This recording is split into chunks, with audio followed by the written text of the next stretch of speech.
Gurur Brahma, Gurur Vishnu, Gurur Devo Maheshwaraha, Gurureva Param Brahma, Tasmai Shri Gurave Namaha. Chinmayam Vyapyat Sarvam Trilokyam Sacharacharam Tatpadam Darshitam Yena Tasmai Shri Gurave Namaha. Tvameva Mata Chapita Tvameva Tvameva bandhuscha sakha tvameva Tvameva vedya dravinam tvameva Tvameva sarvam mama deva deva Tvameva sarvam mama deva deva. Jai Guru. Om Sahana Bhavatu Sahana Bhunaktu Sahaviryam Karavavahai Tejasvinavadhitamastu ma vidvishavahai. Om Shanti Shanti Shanti. So we are still in our 6th chapter. What verse are we on this evening? Number 250. Number 250. And for Nilang, our topic under discussion, Vidyaranya is pushing back on the Sankhya philosophy, essentially, for the student who wants to hold on to the idea that there is an individual, a transmigrating soul that's going to undergo a change. And he says, that's not how it works. All right, will you help us out, please, Ganesh?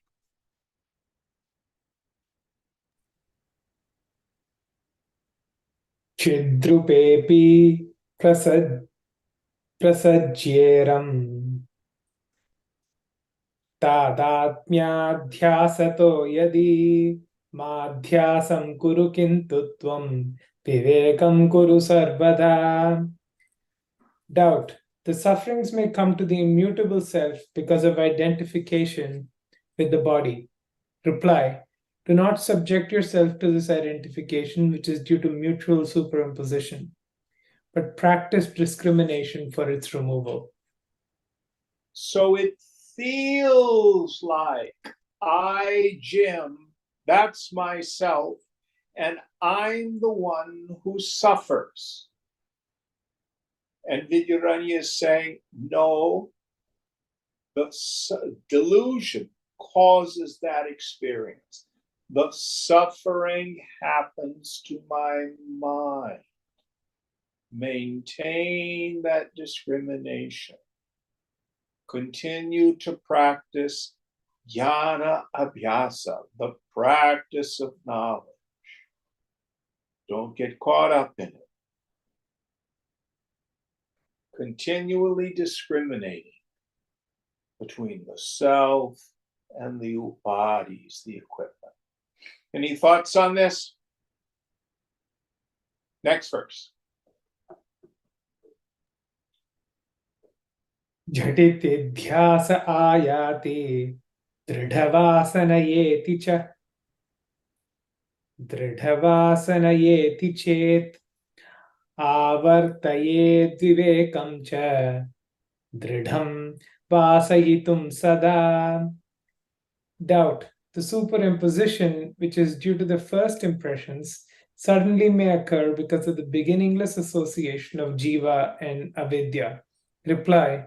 then begin new impressions of non-duality by means of repeated discrimination of the truth. Yes. So, again, going back to the way in which it's framed in Yoga Vasishta, both bondage and liberation occur to the mind, the self is ever free. There is no other bondage than the deeply rooted conviction, the vasanas that say, I am the body, or the body plus the personality or the transmigrating soul.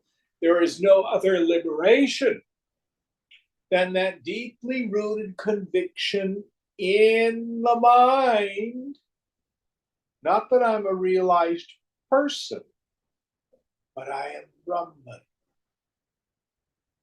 Now, the jnana abhyasa, the practice of knowledge, does not mean I am Brahman, I am Brahman, I am Brahman. That's just a waste of speech. It means continuing to actually discriminate. So if suffering happens, why am I suffering? I'm suffering because I didn't get what I wanted. Do I know the suffering? Yeah. I am not the suffering. I'm the knower of the suffering. I want the suffering to go away. Try letting go. See what happens. Over and over and over. If I feel like a person, I'm deluded. Ego always says, resolve the struggle of ego. Vedanta says, get out. Drop my identification with ego. Next verse.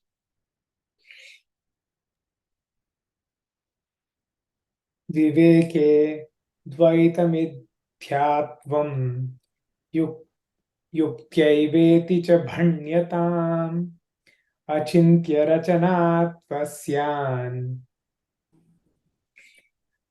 अचिन्त्य रचनात्वस्य अनुभूतिर् हि स्वाक्षिकी. Do not say it is reasoning alone which demonstrates the unreality of duality, not our experience, for we daily experience that mysterious is the nature of the world. We daily experience that mysteriousness. Mysterious is the nature of the world. Yes. So I like to say when we start our yoga, we think the world is knowable. That is a table, that's a sofa, this is a chair. God's a mystery. And in the end, it's exactly the opposite. The self, myself, me, is the only thing I will know absolutely without a doubt. It's the world that's mysterious. Why?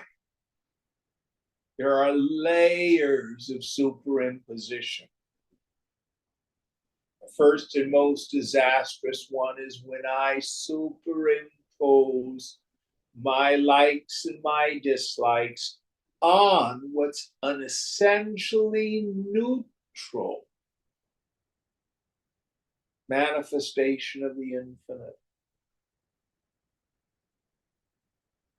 And in the end, you can't even tell what something is without a sanskara, without an impression.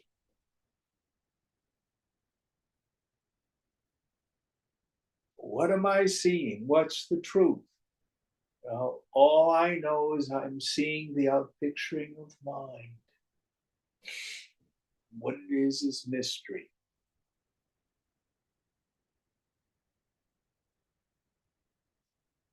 So the yogi practices, not taking him or herself too damn seriously, certainly not taking the world too damn seriously. Well, what should I do? Don't worry, you will act.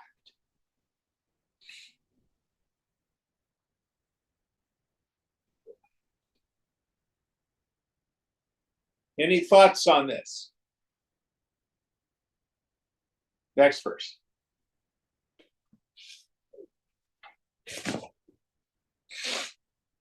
चिदप्यचिन्त्य रचना यदि तर्ह्यस्तु no वयं चितिं सुचिन्त्य रचना Brahmo नित्यत्वकारणात्. Doubt. Consciousness too is mysterious. Reply. Let it be. We do not say that consciousness is not mysterious, for it is eternal. Yes. So, what does mysterious mean? Unfigureoutable. Yes, consciousness is unfigureoutable. But that does not mean that it's not eternal and directly knowable as I.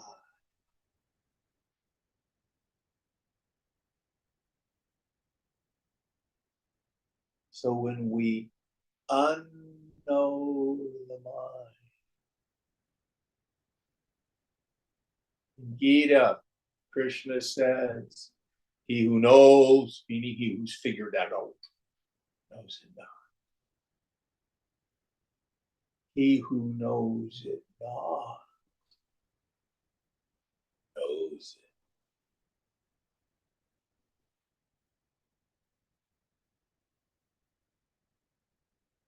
And it's obfuscation. It's indescribable.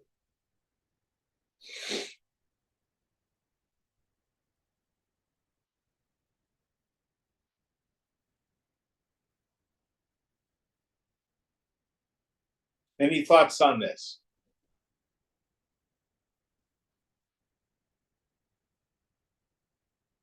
Next verse.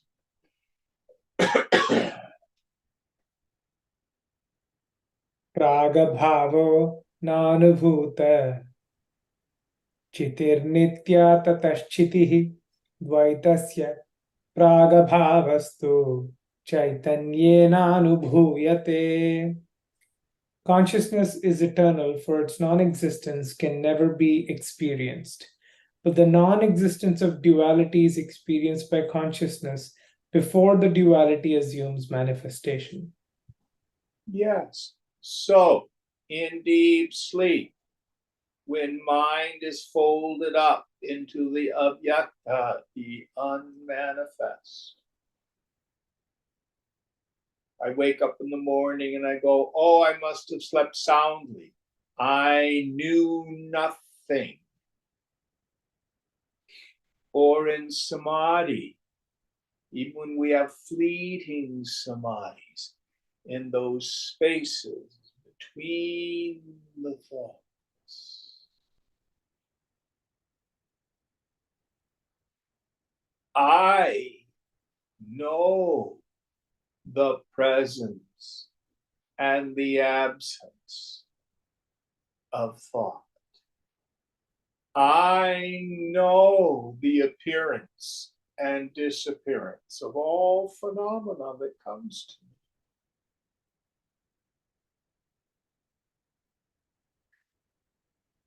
But if, as the Shunyavadins say, the scholiasts of the void, those Buddhist, particular school of Buddhism, say that consciousness itself is intermittent, how is it verifiable?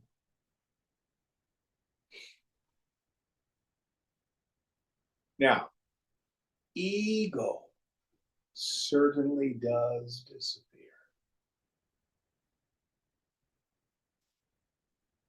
So when a Buddha says, I don't exist, what he means is that jiva bhavana, that individuality is nothing real and can cease to be. But what the Vedantin says is, but there's a ground of being in which that appearance and disappearance takes place. Any thoughts on this? Next verse.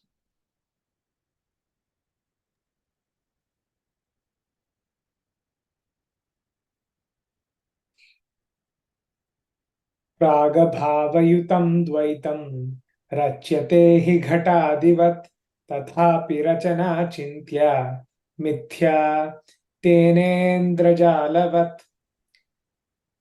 The duality of the phenomenal world is like the pot which is non-existent before it comes into being. Still, its creation is inexplicable. So it is unreal, like a product of magic. So I can have the idea tomorrow I'm going to get some clay at the craft store and I'm going to make a pot. Oh, I have an idea of the kind of pot I want to make.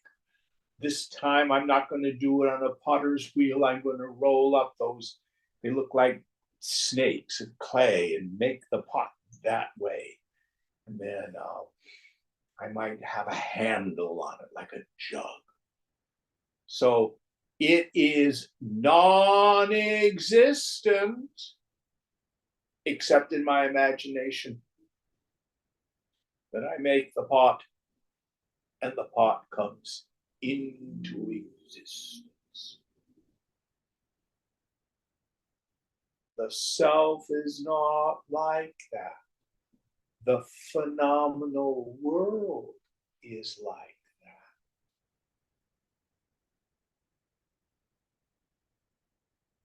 that. Everything, be it gross or subtle, again, is just imagination.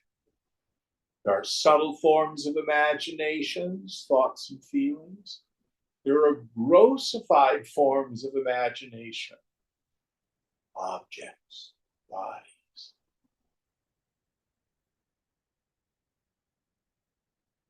That's all it is. Again, it becomes easy to understand if we go to the dream state. What's the difference between imagining a mango and dreaming about a mango? To the dreamer, it seems real. Why? The precondition of ignorance, the non-apprehension that I am really the waker in my bed and that this is imagination. That's the only reason I take this world, this phenomena, as real. That primarily means the body is me, this jiva bhavana, it's just an illusion, it's just imagination. It's like hypnotism. We can be de-hypnotized. How? Through investigation. Next verse.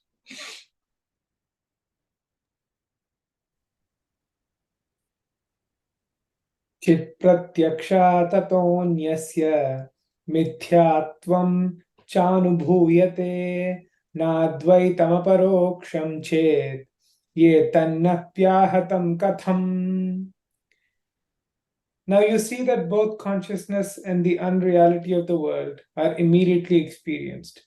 So you cannot still maintain that non-duality is not experienced. So here is logically showing that consciousness is always directly experienced. It is eternal. It is nitya. And the phenomenal world is always changing, always ephemeral. So our philosophical definition of reality is that which is never subject to negation. When I have the dream, I wake up, the dream goes poof. You mean it's negated, it ceases to be. Only the self is never subject to negation. Everything in the world of phenomena has prior non-existence, an apparent existence, and then subsequent non-existence. It's anitya, not eternal, not real.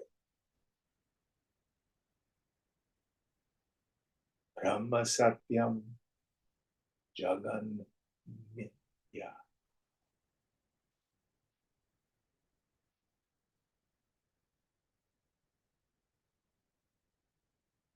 Next verse.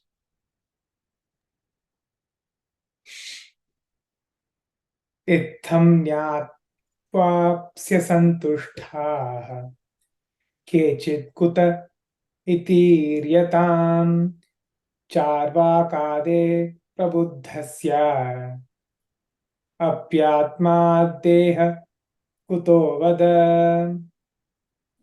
Doubt. Tell me why some who know this truth of Vedanta are still not satisfied with it. Reply. First, tell me why the materialists who know logic still believe the body to be the self.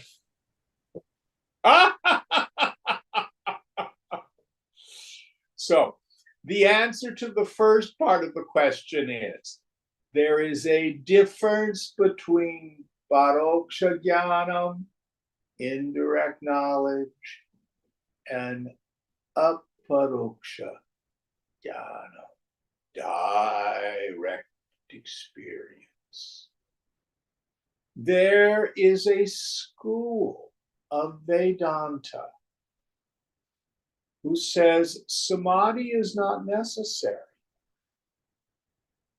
The scriptures themselves are a pramana, a valid means of knowledge.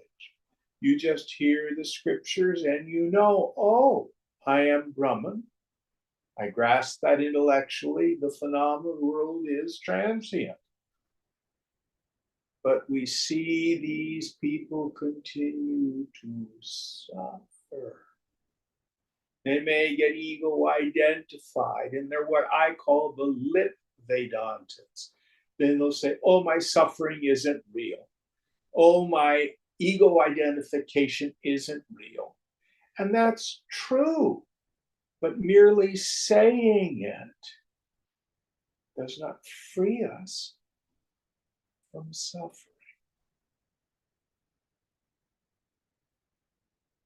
So this is why it's important to go through the work, becoming adhikari, a fit student, practicing this intense tuning up, this introversion of the mind.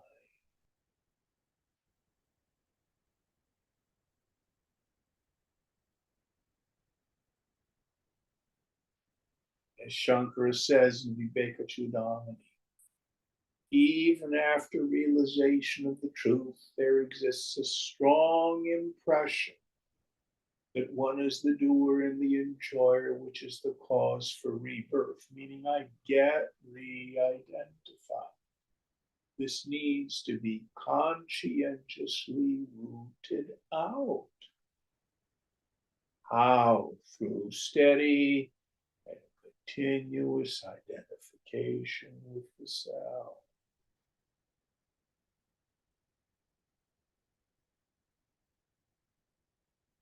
annihilation of the vasanas here and now is considered liberation by the law.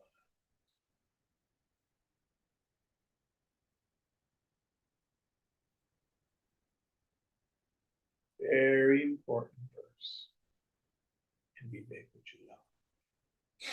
And then here Vidyaranya says, if you really think logically, you cannot take the body as the self. Yet the materialist logicians all think they are the body. Meaning they may have the theory, but they're not really walking the walk. They're just talking the talk. Any thoughts on this? Now, there are those rare souls who, at the moment of hearing, their minds stop. Moment they're immersed in the absolute, and their sadhana is very short.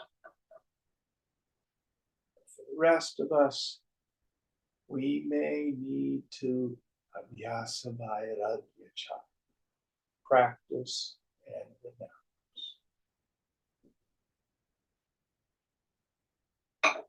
Any thoughts? Tim, I have a question. So, Please. I don't know about all the details of the materialist philosophy, but I think what they posit is like something like an atom. They called it Parmanu or Anu. And so basically, that is the building block of all of creation.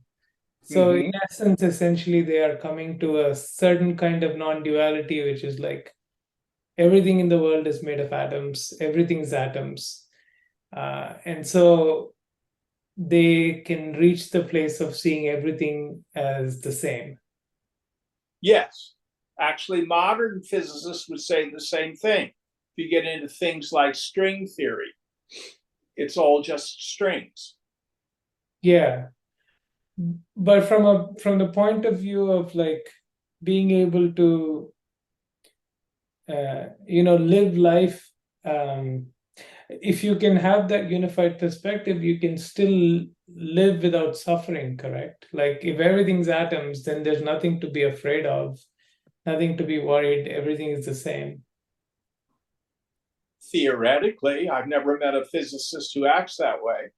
I know, but I'm just saying maybe the materialist philosophy, maybe perhaps that's what they're trying to say. I don't know. I Okay. think he was making a joke, but you could very likely be right. I may have misheard it. Okay. And yeah, I think he's obviously saying the materialists are wrong. But I was just wondering from a practical living perspective, can you hold a materialist like viewpoint and still like live without suffering? Well, practically speaking, the only people I've known who live free from suffering are those who see the fundamental unreality of the physical world, but also know that the self in me is Brahman. So if I just know the indistinguishable difference of matter, I'm not sure that in and of itself would free someone. It's an interesting theory. You may be right. But my direct experience of physicists is they don't particularly strike me as any more liberated than any other ego identified person.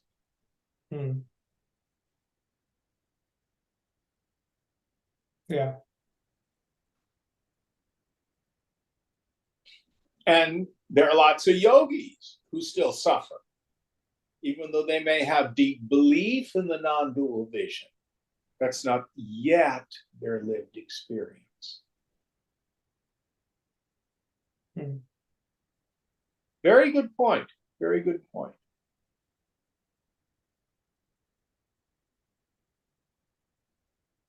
All right. Anybody else have comments on this verse? Next verse. Samyak vicharo nastyasya dhidosha diti chethatha asantash asantushtastu shastrartham natvaikshanta visheshatah. Doubt. The materialist cannot properly discriminate owing to some defect in their intellect. Reply. Similarly, all those who are dissatisfied with Vedanta have an inadequate comprehension of the truth. Yes. So those people who find the Vedanta incomplete, unsatisfying. I'm going to push back on Vidyaranya a little bit. In the end, even Vedanta isn't real. The systemized philosophy is not reality.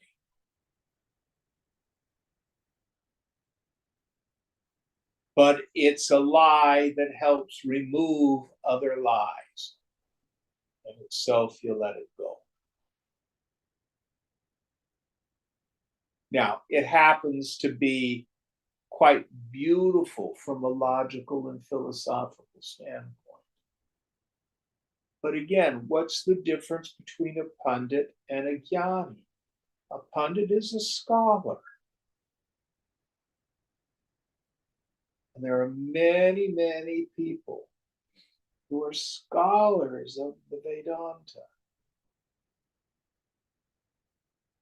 but who themselves are not men and women.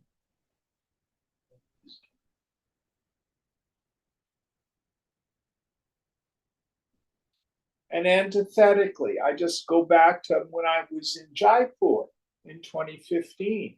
I was hanging out with this saint, Bhuvaneshwarananda. He's a Kriya yogi, but a deep knower of Brahman. It was very obvious.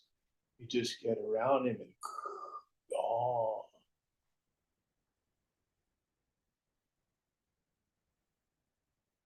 Who gives a damn how he got there?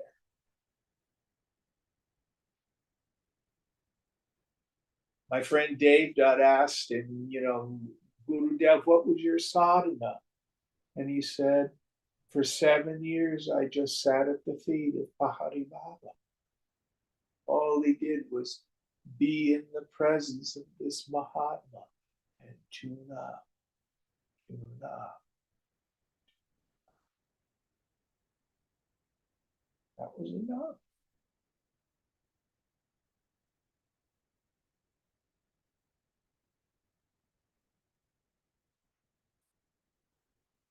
So maybe if there's a great materialist yogi whose mind is gone and who could revel in the self and has that aparoksha jnanam, that direct experience, that everything is just atoms and the atoms themselves are not real. Maybe you can get it that way. I don't know. I'm not that smart.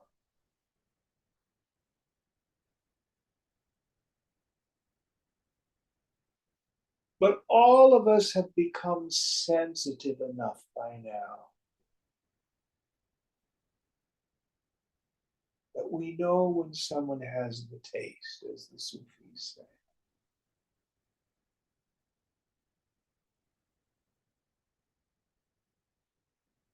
We know when someone does.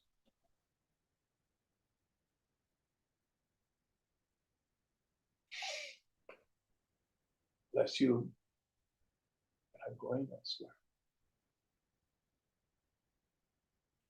I don't know if that's useful. Yeah, Jim. Thank you. Next verse. Yada sarve pramuchyante कामायेस्य हृदि श्रिताः इति श्रौतं फलं दृष्टं नेति चेत् दृष्टमेव तत्. The Shruti says that he who has banished from his heart all indwelling desires attains immortality. This is not merely a statement, and Noah's actual experience proves it. Yes. So here Vidyaranya is thundering what it is we must do. He's echoing what Krishna says in second chapter of Gita, verse 55. Probably my favorite verse in the Gita. When a man casts off all the desires of the mind, O Partha, and is satisfied in the self, by the self, then he's said to be a man of steady wisdom.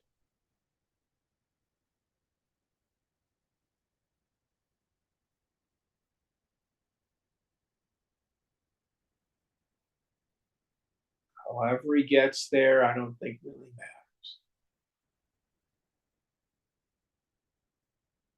But you can tell it when someone is still jonesing after the world.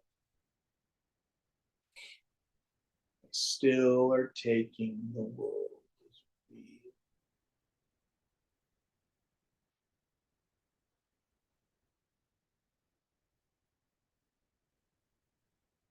Next verse.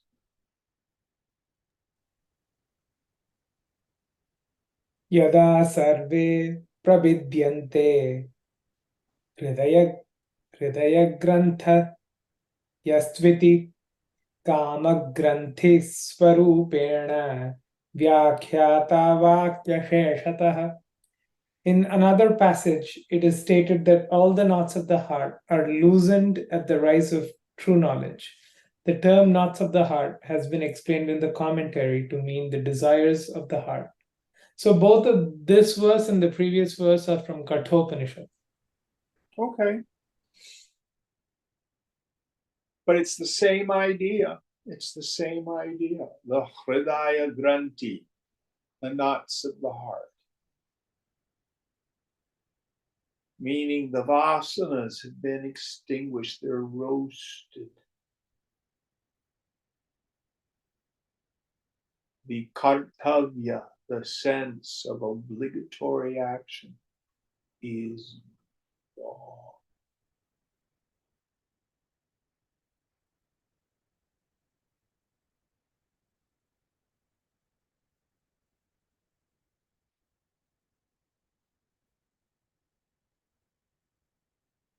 Santosha, true contentment.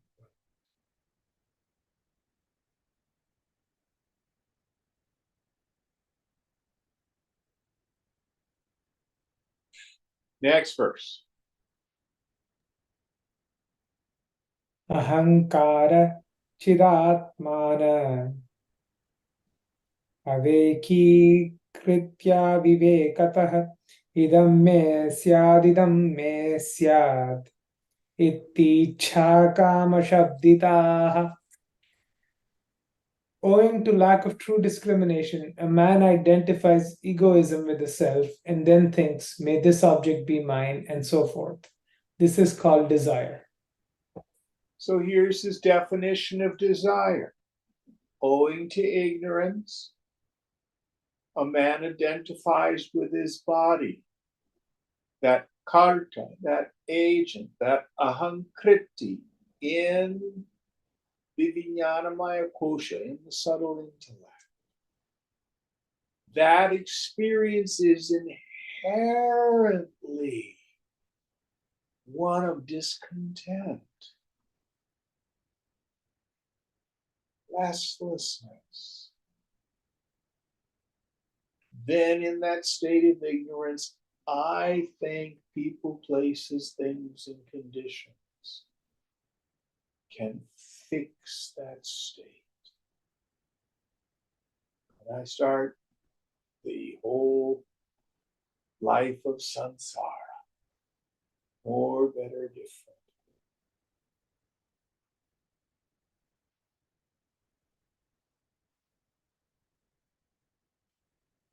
But if even once a yogi has an experience of the mind being stunned into silence,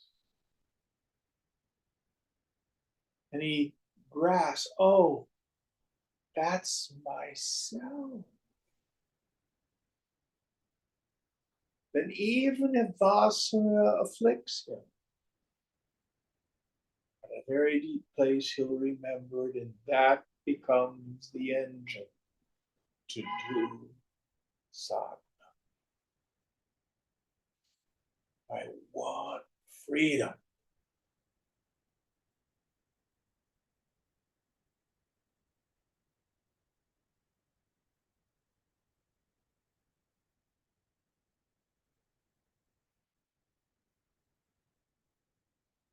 Until he is satisfied in the self.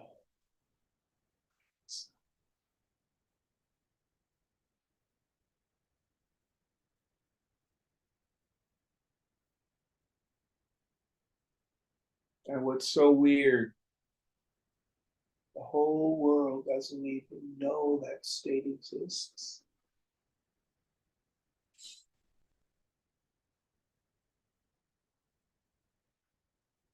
Next verse.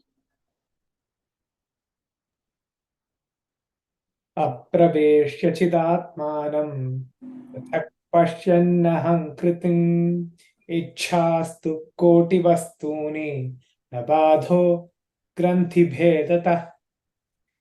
When a man can disidentify the self from egoism and realize that the self is in no way connected with egoism, then though he may have crores of desires, they will not bind him because he has cut the knot of the conscious with the unconscious. So here is a secret. In the end, desire is not an impediment to self realization. As long as the yogi has cut that major knot of identification with the ego,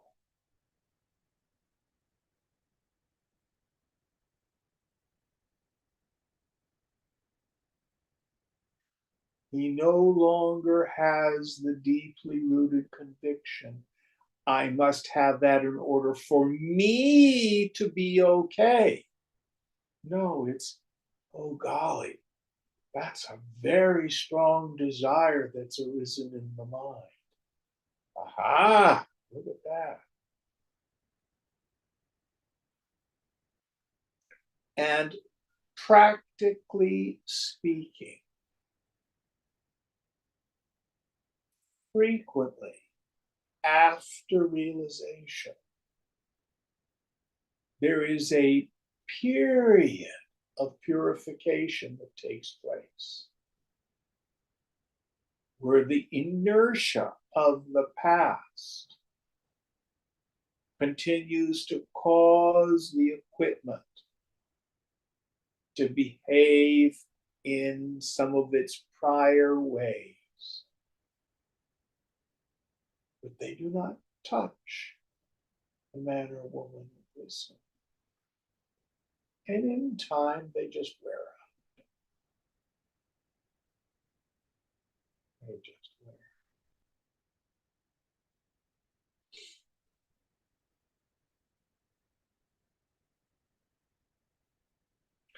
If, on the other hand, a person has done tapas for years and years and years before realization, there may not be very many desires left. And then that shakedown period doesn't particularly happen.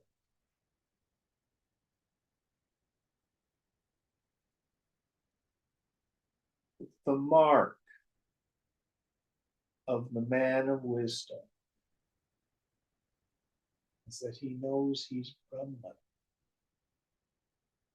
And he knows the body, mind, and intellect is not so, is anitya, not eternal, is mithya, illusion.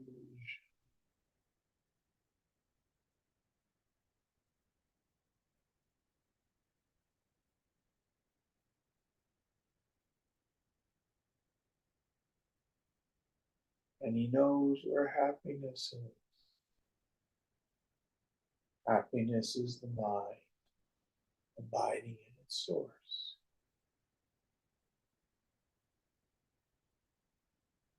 Next verse.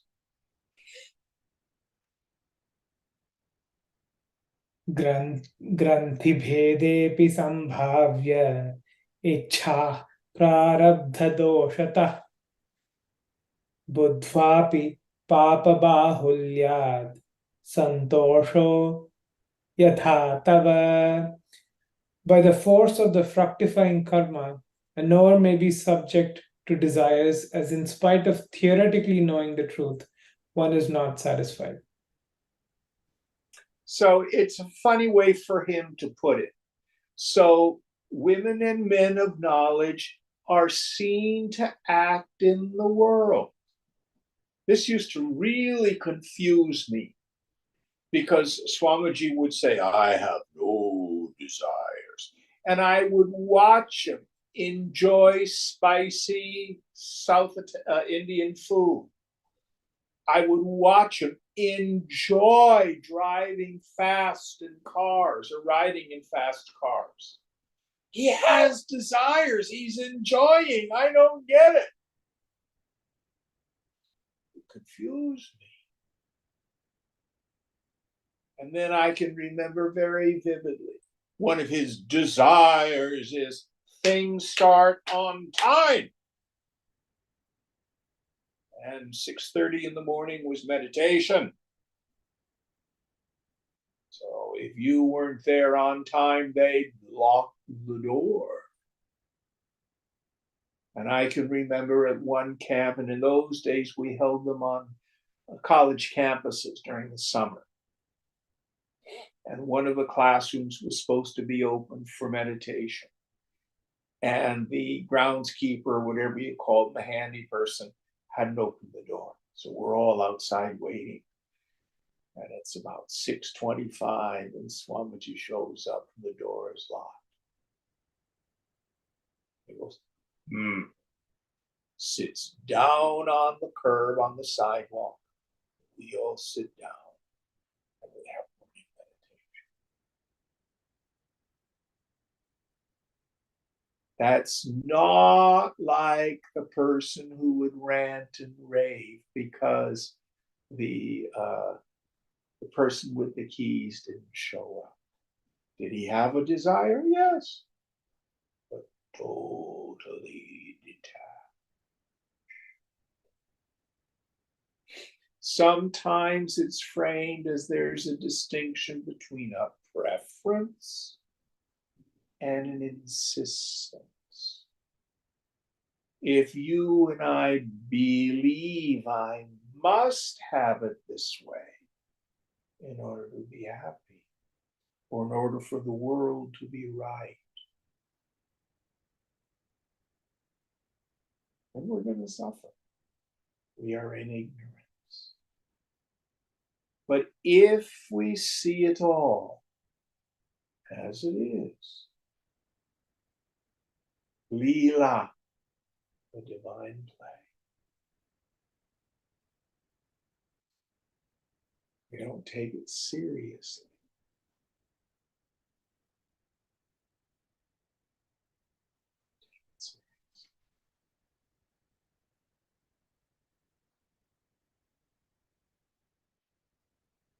So I like to use the term, the person of steady wisdom is out of control. The rest of us, identified with ego, we're controlling things. I must do this, I shouldn't do that. But the jnani is out of control. They have no idea what the equipment's going to do from moment to moment. And they really don't care.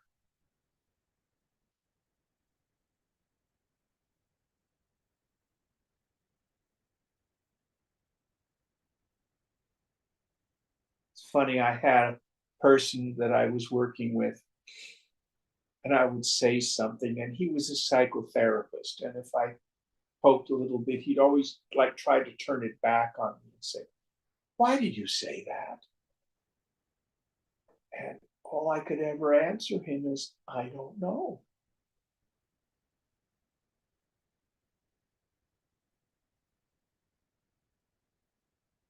Very interesting conversations. Any thoughts on this?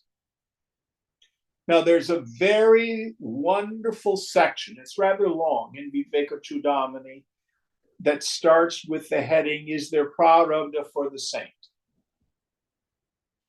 And basically, the argument that Shankara gives, Prarabdha only occurs to the body. And the mark of the man of wisdom is he knows he's not the body. And the body itself is only imagination. So we can't say that there's any even real prarabdha for the body. How can the dream body have laws that govern it? It's not real. So in the end, Shankara will say, prarabdha is not real.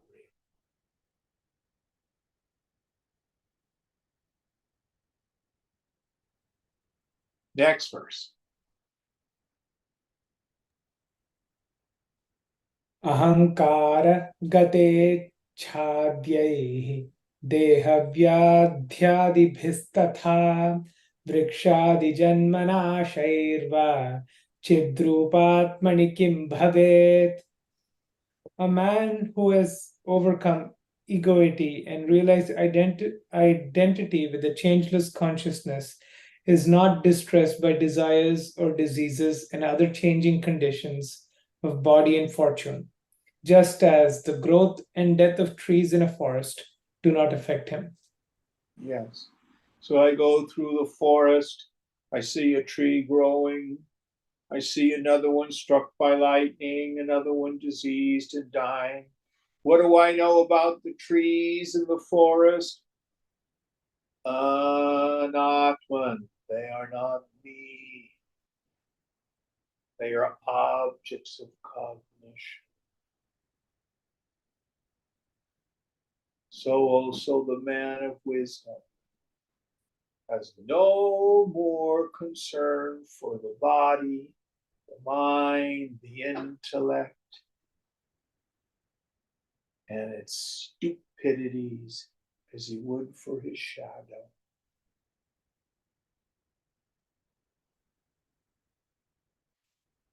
This is why I say so frequently, don't try to be a realized person. That's incredibly burdensome. And you're going to try to live up to this, and you're going to be all upset if something happens. It is another form of ego.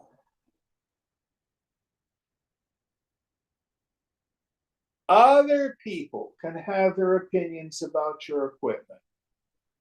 Oh, so and so Nilham is a realized person. Jim is a jerk. But you know inside,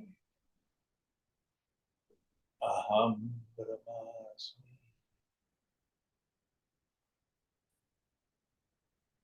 No more concern for this body, mind, intellect than I would for a clay pot.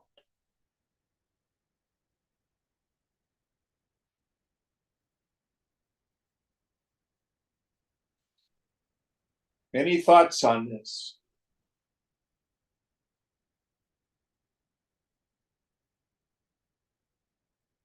Next verse.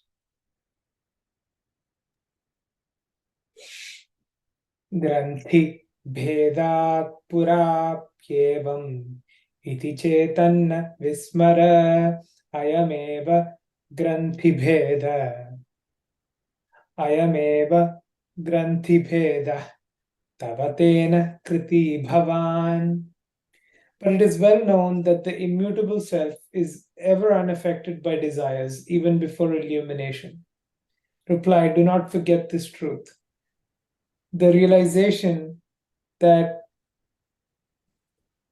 Kutastha is ever dissociated from desires is called the snapping of the knot of ignorance. It is this knowledge which leads to the attainment of the purpose of life.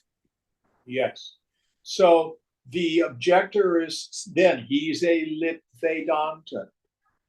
All the desires, all the suffering, all the egoism never really touches the self. So why should I bother to do sadhana? And here Vidyaranya is saying, you've missed the glory of wisdom. It's the snapping of that attachment, that identification.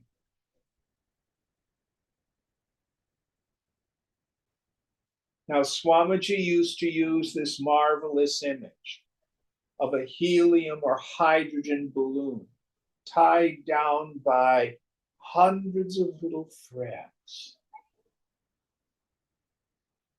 So the balloon is the ego sense. The threads are our various attachments, our vasanas. And in our sadhana, we snip, snip, snip, snip. We never know when it's the last one. But when you do, the balloon rises and it expands and then it goes up.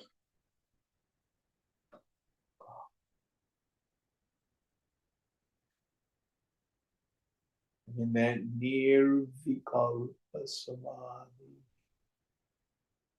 it's like waking from a dream. That personal sense of self is gone.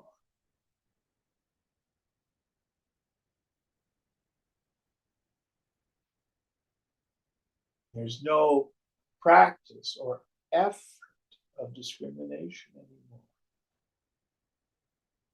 Gone completely.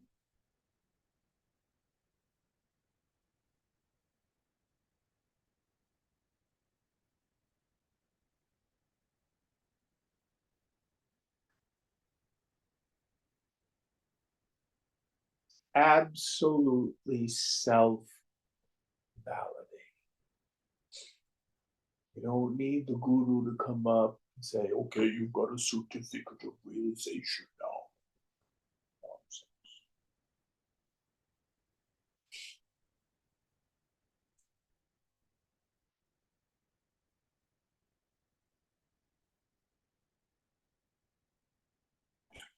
Keep tuning up the mind.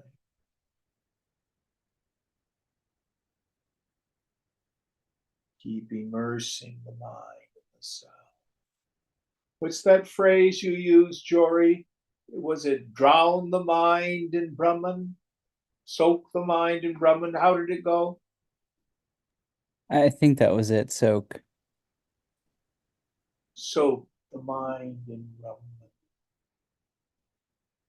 Drown the mind in the sound.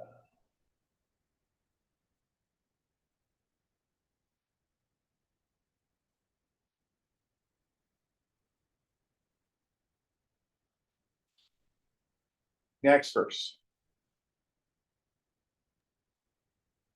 Naivam jananti मूढाश्चेत् सोऽयं ग्रन्थिर्न चापरः Granthit tadvedatmatrena Vaishamyam mudha. The dull-witted are ignorant of this truth. Sorry, doubt. The dull-witted are ignorant of this truth. Reply, this is what we mean by the knot of ignorance, nothing else. The difference between the ignorant and the wise is the existence of doubt in the former group and its destruction in the latter. Yes. So that is my only problem. Doubt. Doubt that I am Brahman. And then the subsequent concern, conviction, belief. I'm an individual. I cannot see the difference between aham and ahamkara.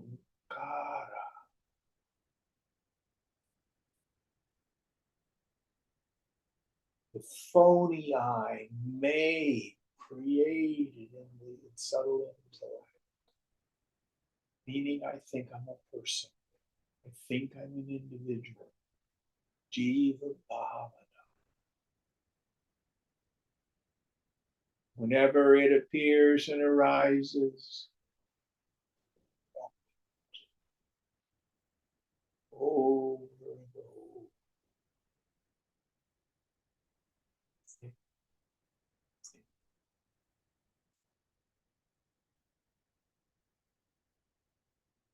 All right, one more. Pravrittau va nivrittau va dehendriyamanodhiyam na kinchidapi vaishamyam asatyajnani vibuddhayo.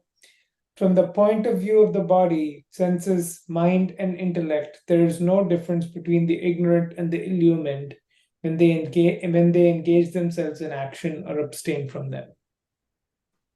So, when we engage in what the scriptures call vyavahara, doing business, transactions, the worldly person in ignorance gets up, does their morning ablutions, has breakfast, goes to work, has a family. The man of wisdom or the woman of wisdom may be seen to going through the same kinds of actions. You cannot tell from the outside. But remember, the mind itself is a sense organ. And you can sense when someone's ego identified. And this world is serious business. You likewise can sense. Swamiji, he was so empty.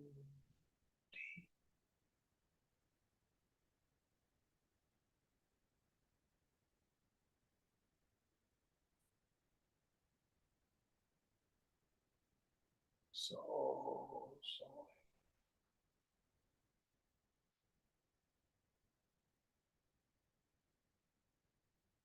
And someone may have the orange cloth and a 5-syllable unpronounceable name.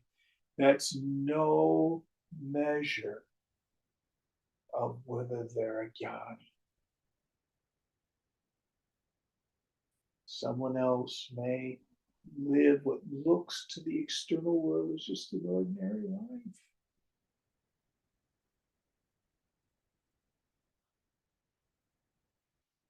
You can never tell. Only one person of wisdom can recognize them. All right, I think we'll quit here. What number are we on for next week? 267. We finished 267, so 268. 268. Om Purnamada Purnamidam Purnat Purnamudachyate Purnasya Purnamadhaya Purnamevavashishyate.